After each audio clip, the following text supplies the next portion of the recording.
Bigyan, maaari mo ba pangunahan ang panalangin? Manalangin tayo sa ngala ng Ama, ng Anak, ng Espiritu Santo.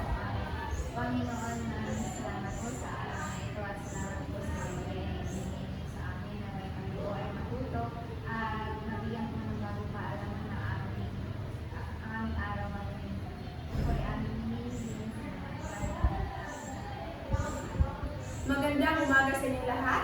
Magandang umaga po, Binibining Joy. Bago kayo magsiupo, mangyaring pulutin ang mga kalat na inyong makikita sa ilalim na inyong upuan at ayusin ang inyong upuan sa tamang pagkakahilera. Kung kayo tapos na, mangyaring magsiupo na ang lahat. Binibining Teresa Joy, bilang kalihim ng section na ito, maaari po malaman kung sino ang lumiban sa ating class ngayon. Wala pong lumiban din. Magaling, maraming salamat. Kung gayon ay, bago natin formal na simulan ng ating talakayan, ay lagi niyong pakatandaan ang ating alituntunin sa ating klase. So una, maupo ng maayos, makinig ng mabuti sa guro at iba pang nagsasalita sa harapan, iwasan ang sabayang pagsagot, itaas lamang ang inyong mga kamay kung nais niyong sumagot at lumahok sa mga gawain at talakayan. So ngayon, ay bago tayo dumako sa ating bagong paksang talalakayin ay ano nga ba pang malaman kung ano nga ba ang paksang tinalakay natin noong nakaraang pagkikita? Yes, Binibining Teresa?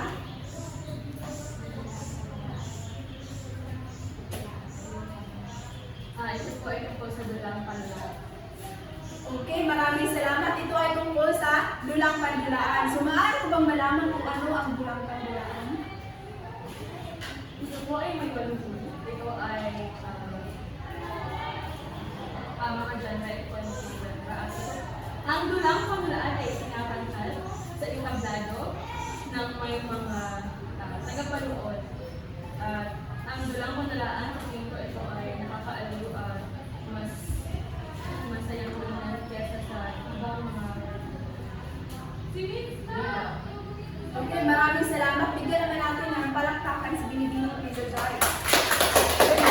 Kung sasabihin natin dulang pandulaan, ito ay karaniwang tinatanghal sa tanghalan na kung saan may mga manonood at may mga hurado na siyang nagbibigay ng mga puntos at puntos sa mga kalaro. So ngayon ay bago tayo dumako sa formal na diskusyon ay nakita kong parang wala kayong enerhiya sa umaga. Kung kaya maaari bang magsitayo ang lahat para sa ehersisyo natin para naman ganahan kayo makinig sa ating talakayan. Okay, sundan niyo lamang ako.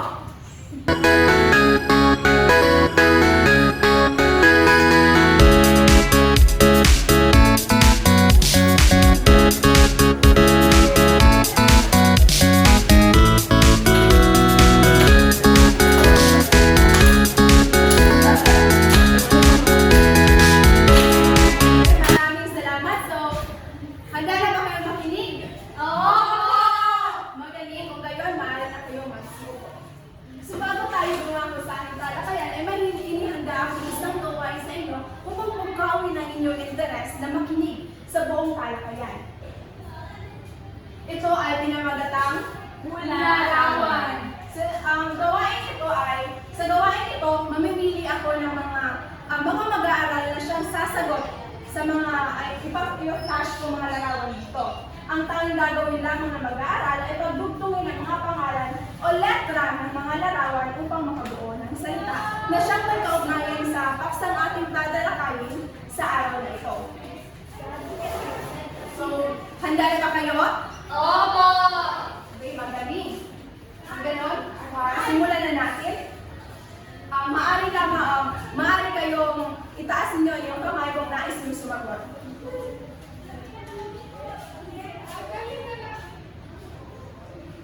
Yes, Binibining Ana Rose?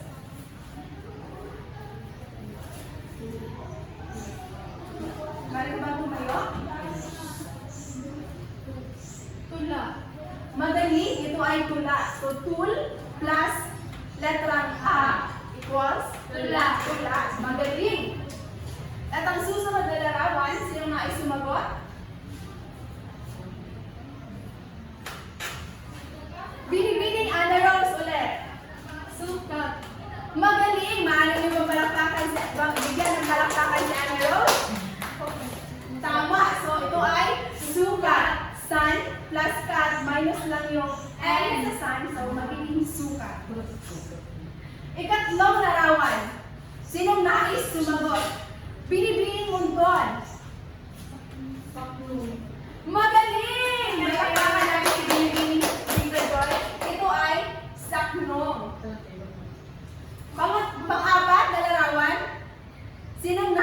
sumagot?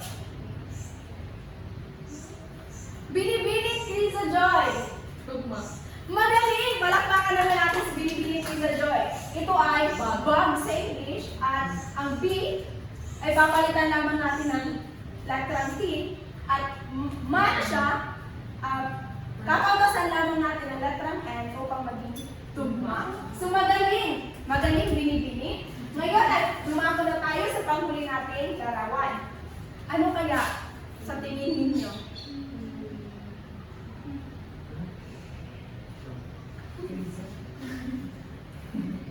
Binibining Buwan, may ideya ka ba kung ano ang makikita mo sa larawan? Wala po. Binibining Krisa Joy ulit.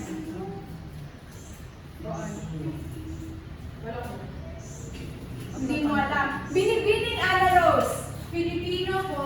Magaling! Ito ay Filipino. Bakit kaya Filipino, di ba?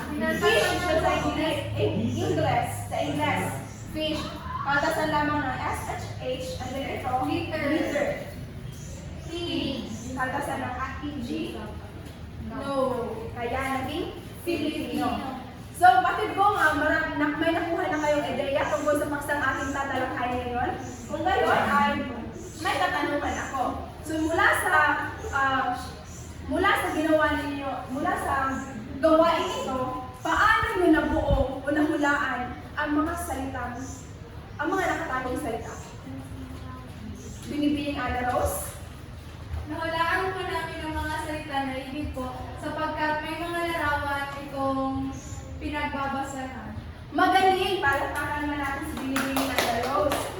Ngayon, sa ginawa ninyo, ano kaya sa tingin ninyo ang paksang ating tatalakayin sa araw na ito? Wala na bang ibang kamay dyan? Dinoong maumbas. Ano kaya sa tingin mo ang paksang ating tatalakayin sa araw na ito? Dito ay tuga. So, maraming salamat. Maaari ka nang umupo. Okay, ngayon, bakit ko handa na kayo para sa ating bagong talakayan? Ngunit bago natin naalamin kung ano nga ba ang paksang ating tatalakayan ngayon, ay mangyaring isaulo at basahin ang layunin natin sa hapon ito.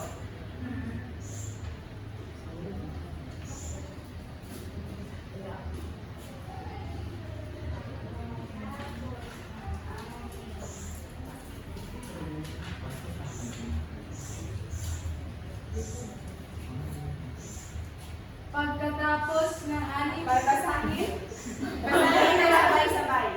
Pagkatapos ng 60 minutong talakayan, ang mga mag-aaral ay inaasahan na tutuloy ang iba't ibang elemento ng tula na ipapahayag ang mga nagaling sa nabasang tula, nakakasulat ng sariling tula at nasusuri ang elemento nito. Maraming salamat. Ngayon, ang paksang ating tatalakayin ay pinamagatang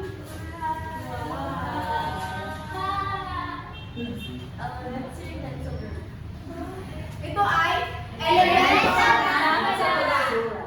Ngunit bago tayo dumako sa elemento ng tula, ay atin munang aalamin kung ano nga ba ang tula. Basahin ng sabay-sabay.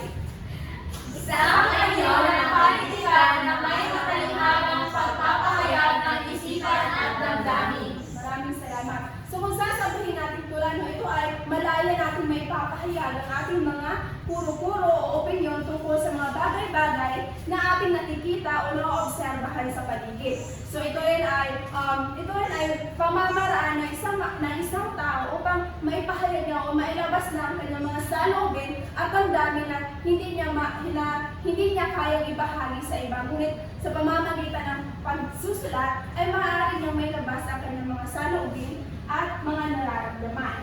Ngayon ay aalamin na natin ang mga elemento ng tula.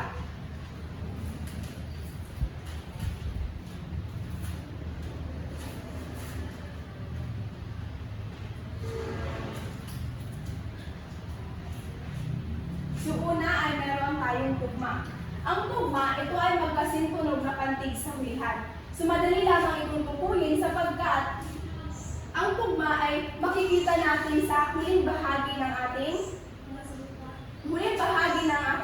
tula. So ito ay magkasintunog kasi ito kaya halimbawa itong sinta at kanta. So makikita natin na ang huling pantig sa hulihan ay magkatugma. Kaya yun lamang natin matutukoy na ito ay tugma. Pangalawa ay sukat. Ito ay bilang ng pantig sa bawat taludtod. So matutukoy lamang natin ito sa pamamagitan ng pagbibilang. Pagbibilang ng mga pantig. So matutukoy natin ito sa pamamagitan ng ating pagbabasa. Makinig tayo ng maayos, binibini. Ngayon ay may halimbawa ako dito upang mas lalo natin maunawaan kung ano nga ba, kung matukoy kung ano nga ba ang sukat. So sa sukat, ito ay sinabi ko nga kanina, bilang ng pantig sa bawat taludtod. So ito ay halimbawa, ang pagmamahal mo sa amin ay mabusan. So matutukoy natin ito halimbawa sa pagbabasa. Halimbawa itong ang. Ang ay isang pantig lamang dahil diretsa naman ito. Ito naman, pagmamahal. So, sa pagmamahal, may Limang pantig. apat lamang na pantig. Sa mo, isa lang. Sa amin ay dalawa sa at mi. And then, itong ay isang pantig lamang. At ang lubusan ay may tatlong pantig. Magaling. Ngayon ay dumako na tayo sa sakno.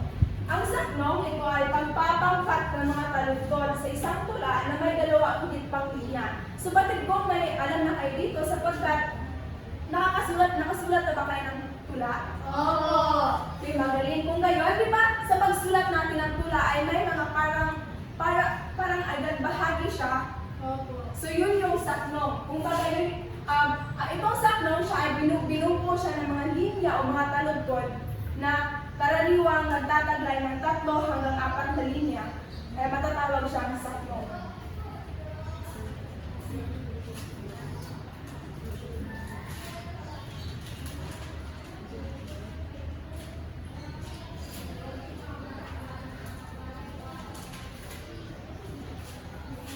Sumunod naman ay ang kariktan. Ito ay ang pagsama-sama ng mga katangiang nagpapatingkad sa tula. So ito yung, itong kariktan, ito yung may mga itinatagong diwa o kahulugan ng salita. Halimbawa, maaari kang gumamit ng mga iba pang salita upang matukoy ang ibig mo ipakahulugan sa isang tula. So halimbawa, imbis na gumamit ka ng salitang maganda, maaari kang gumamit ng salitang marikit upang mas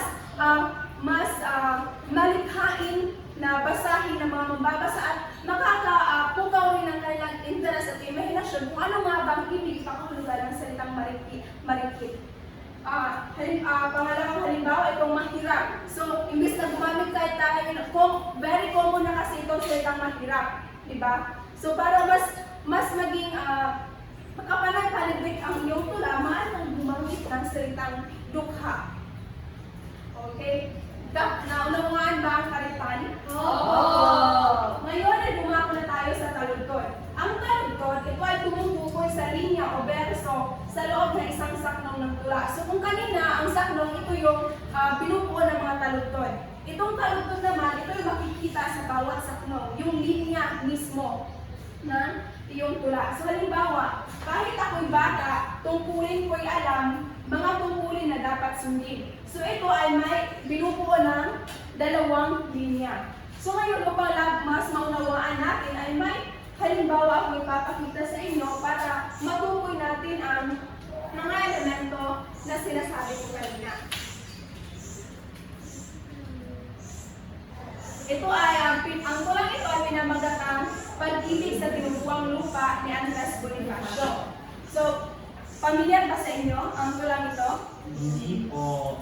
Ngayon, itong Pag-ibig sa Tinubuang Lupa ay tulang sinulat ni Andres Bonifacio para sa ating bansa.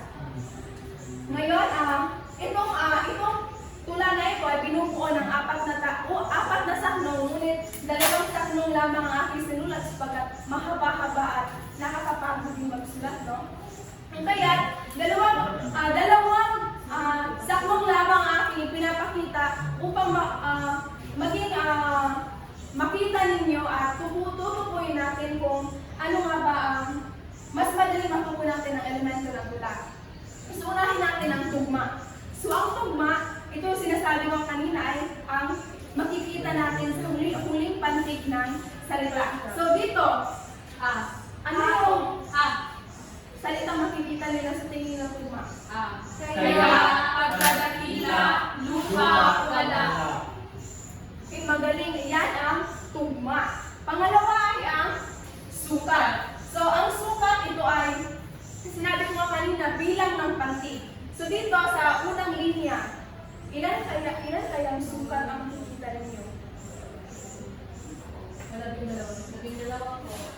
Isa, dalawa, tatlo, apat, lima, anim, pito, walo, siyam, sampu, 11 at 12. So ito ay 12 ang sukat ng unang linya.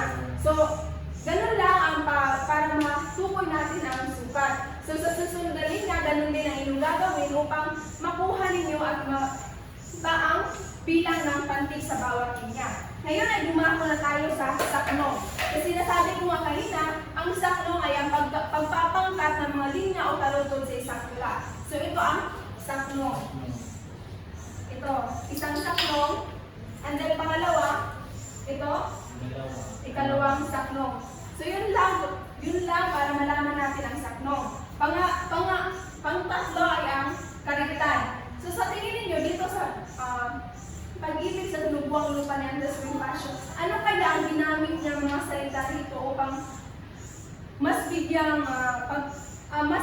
ng tawag dito, maging malikhain ang kanyang tulang sinulat? Pagkadalisay. Pagkadalisay. Ano pa? Sinubuan. Limbag. Pagkadalisay. Tama, limbag. So sa tingin ninyo, ano kaya ibig sabihin ng salitang pagkadalisay?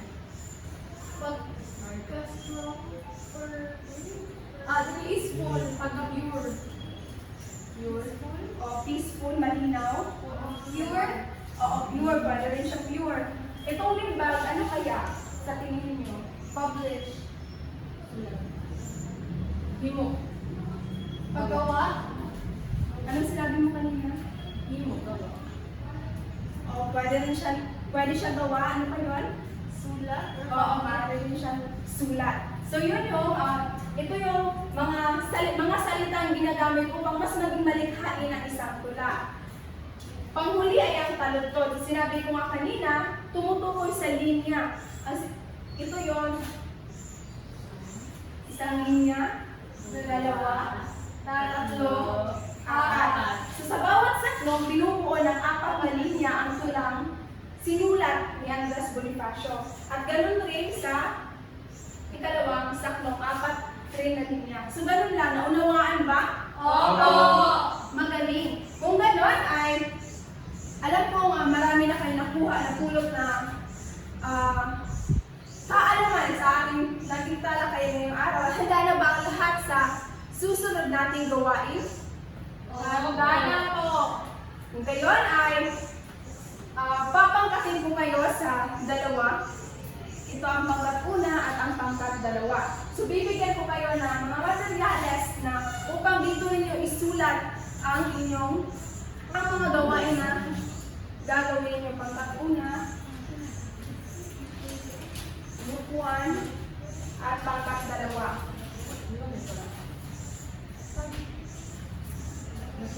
Ito yung gawain ninyo sa umagang ito. Hahatiin ng grupo muro ang klase sa dalawang pangkat. Ang bawat pangkat ay buo ng bilog upang magtulungan at magbabagyong ang utak. Maaari kayong gumawa ng bilog upang mas magkaroon kayo ng kooperasyon sa inyong mga miyembro. Magbibigay ako ng isang tula na kung saan pupukyahin lamang ito ng bawat pangkat at tutukuyin ang mga elemento ng tula na ibinigay ng halimbawa. Ang buong paghahanda ng bawat pangkat at presentasyon ay gaganapin lamang sa loob ng 10 minuto. So mayroon lamang kayong 10 minuto upang gawin ang gawain ito. So, ito yung piyesa na siyang inyong pupukyahin at tutukuyin nila ang mga elemento. Ang inyong 10 minuto ay magsisimula na.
Tapos na po. Maaari mo nang idikit sa harapan.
Sino ba ang representante ng pangkatuna? Opo, ma'am. Maaari mo na ibahagi. Magandang hapon sa lahat. Ako po ang representante ng pangkatuna at ito ang aming nagawa. Maaari mo lakasan ang iyong boses para manatinig ulit ng iyong mga kaklase. So sa tugma ay mga salitang nagtutugma sa ipinakita niyo po ang tula ay yung panaghoy, daloy, daan at pinaglalaanan. Sa sukat naman po ay sa unang saknong ay 15. At ang saknong po ay 2. Ang kalikta naman ay mga salitang lumungis at ang daloy. Ang kalugtod naman po ng unang saknong ay 4 at ang ikalawang saknong naman po ay 4 rin ang kalugtod. Magaling, maraming salamat, Binibini. Maaari mo bigyan ng 3 palakpak at 3 padyak ang pangkatuna. Sa pangalawang pangkat naman, sino ang inyong representante? Maaari mo na ipaliwanag ang inyong nagawa. Magandang hapon sa lahat. Ito po ang aming nagawa sa pangalawang bangka. Ang tugma po ay an at ang uwi. Ito ay ang panaghoy, daloy, daan, naglalaanan, balikan, pinangahawakan, nakaraan at kinakailangan. Habang ang sukat naman po ay 15. Ang kalagtid ay 4. Saknong, binubuo lamang ng 2 saknong. Ang kaliktan ay ang sinukupit, lumungis, panaghoy. Magaling, maraming salamat. Bigyan din natin ng 3 palakpak at 3 padyak ang ikalawang pangkat. So, sa nagawa ninyo, no, nakikita ko na may nakuha talaga kayong kaalaman mula sa ating talakayan ngayong hapon. Kung gayon ay dumako na tayo sa pagtataya. Ito ay individual na gawain. So, gumawa ng isang tula tungkol sa inyong mga magulang. Kailangan ay may sukat at tugma na binubuo lamang ng 2 hanggang 3 taludtod na may 3 hanggang 4 na saknong. Isulat ito sa buong papel at iparepresenta sa harap ng klase matapos ang 5 minuto. So, bibigyan ko lamang tayo ng 5 minuto upang gawin ang gawain na ito. Ang inyong 5 minuto ay magsisimula na ngayon.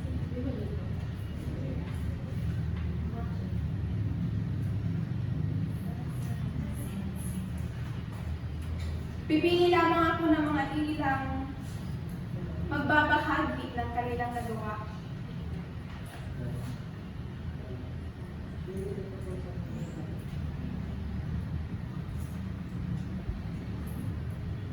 Tungkol sa inyong magulang. Madali lamang ito na siyang binubuo lamang ng 2 hanggang 3 taludtod.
lamang kayo.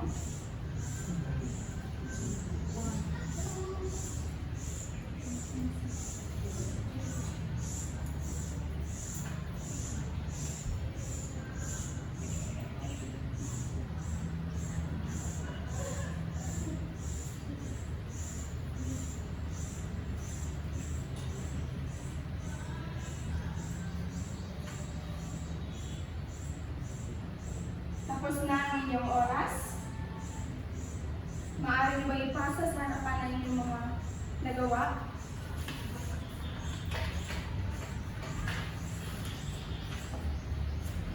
Maraming salamat. Ngayon ay magtatawag ako ng ilang representant, ng ilang mag-aaral na siyang magbabahagi ng kanyang nagawa.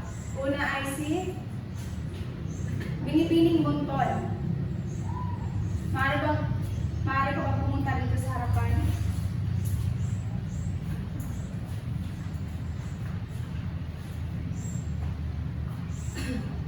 Mula sa pagdilat ng mga mata, sa pagising sa umaga, hanggang sa makapasok sa eskwela, sila ang una at huling kasama. Kahit matalikuran ka man ng mundo, sila ay handang sumalubong sa iyo. Sila ang ating magulang, ang ating tunay na lakas at salita. Magaling! Maraming salamat, Binibining. Maaari bang bigyan ng isang Darna Clap si Binibining Montol? Alam niyo ba ang Darna Clap? Hindi po! So, ganito lamang iyon. 3 palakpak, 3 padyak, then sasabihin niyo lang, ding ang bato, lunupin ninyo, and then Darna. Ganun lang. Okay, sabay-sabay. Ding ang bato! Darna! Magaling! Pangalawang representante ay si Binibining Gwen Muyangkuri.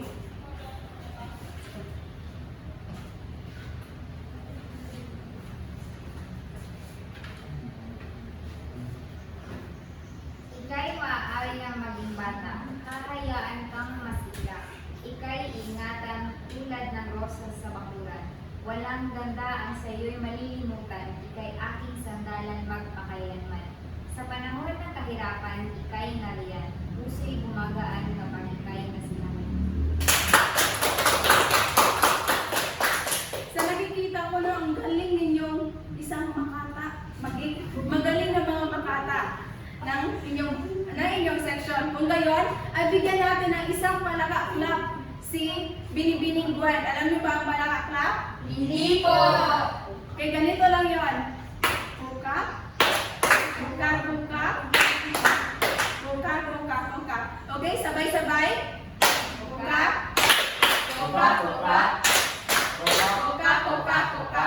So magaling, maraming salamat. Kung gayon ay, dahil kapos na tayo sa oras, ay mayroong kunin ang inyong kwaderno at isulat ang ating takdang aral na siyang isusumitin ninyo sa susunod nating pagkikita.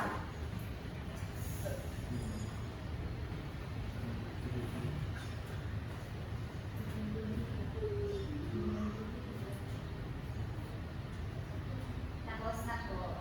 Dahil tapos na kayo, maraming salamat at mangyaring magsitayo ang lahat. Batid kong marami na kayong kaalaman na siyang nakuha ninyo sa ating paksang tinalakay ngayong araw na maaari niyong dalhin sa susunod na henerasyon.